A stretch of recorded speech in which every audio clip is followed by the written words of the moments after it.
According to a report, he will turn down an extension and opt out in order to seek a contract that would pay him roughly $30 million a year.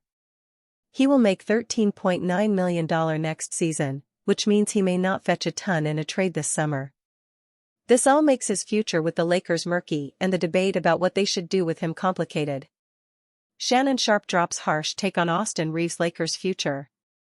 Los Angeles Lakers combo guard Austin Reaves has one of the best value contracts in the league today.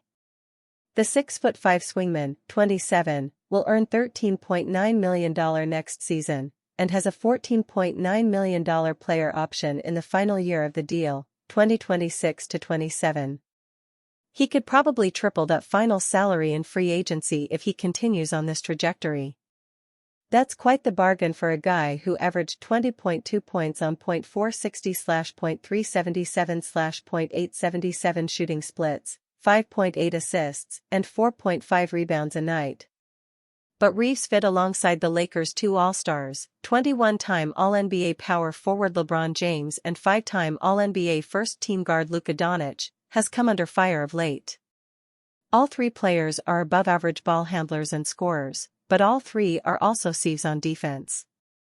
James can still summon his all-defensive prime self for select possessions in the postseason, but he's generally just no longer that guy on a night-in, night-out basis, given that he is 40 years young.